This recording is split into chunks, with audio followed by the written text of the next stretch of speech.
জাতীয় সঙ্গীত পরিবর্তনের দাবি ওঠার পর দেশ জুড়ে লাখো কণ্ঠে বাজছে আমার সোনার বাংলা, আমি তোমায় ভালোবাসি। কেউ সামাজিক যোগাযোগ মাধ্যমে, কেউ বা রাজপথে নেমে এই গানের সুরে জানাচ্ছেন দেশকে ভালোবাসার কথা। মুক্তিযুদ্ধ, জাতীয় পতাকা এবং জাতীয় সঙ্গীত নিয়ে সব রকম ষড়যন্ত্র রুখে দেওয়ার বার্তাও এসেছে বিভিন্ন প্রতিবাদী কর্মসূচি থেকে। গত মঙ্গলবার এক ভার্চুয়াল সংবাদ সম্মেলনে বাংলাদেশের জাতীয় সঙ্গীতকে স্বাধীনতার অস্তিত্বের পরিপন্থী আখ্যা দিয়ে তা পরিবর্তনের দাবি জানিয়েছিলেন জামায়াতে ইসলামের সাবেক আমির গোলাম আজমের ছেলে আব্দুল্লাহি আমান আজমি।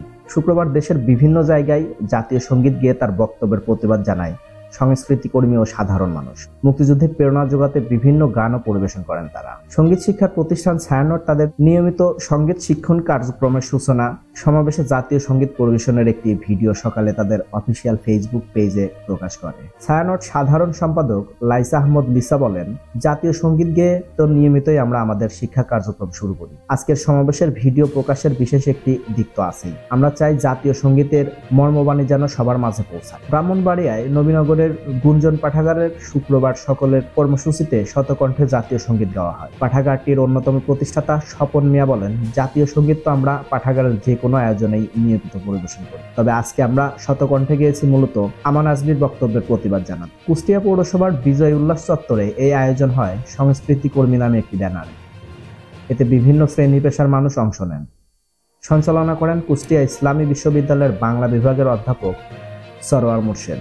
জাতীয় সঙ্গীত ও পতাকা সহ বাঙালির জাতির অস্তিত্বের উপর উগ্রবাদী আগ্রাসন রুখতে এই আয়োজন করা হয় বলে সংশ্লিষ্টরা জানান। প্রগতিশীল বিভিন্ন সাংস্কৃতিক সংগঠনের কর্মীরা বিকাল 5টায় কক্সবাজার কেন্দ্রীয় শহীদ মিনারে এই কর্মসূচি পালন করেন। তারা জাতীয় সঙ্গীত ছাড়াও দেশাত্মবোধক গানও পরিবেশন করেন।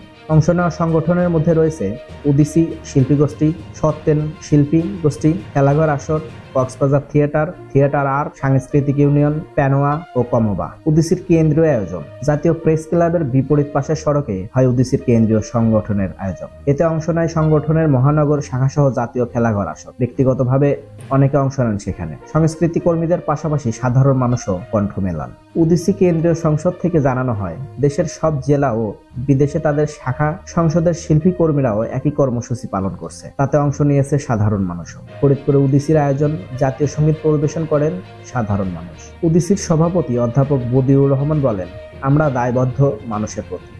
আমাদের অর্জন আমাদের মুক্তিযুদ্ধ নিয়ে যখনই কোনো আঘাত আসবে তখনই আমরা তার প্রতিবাদ করব। জাতীয় সঙ্গীত, জাতীয় পতাকা কারো দামে পাওয়া নয়। উল্লেখ করে তিনি বলেন, লাখো শহীদের রক্তে পাওয়াই আমাদের অর্জন। এই অর্জনকে কোনোভাবেই কলঙ্কিত করা যাবে না। যখনই কেউ মুক্তিযুদ্ধ, জাতীয় পতাকা এবং জাতীয় সঙ্গীতে আঘাত করবে, আমরা তার প্রতিবাদ করবই।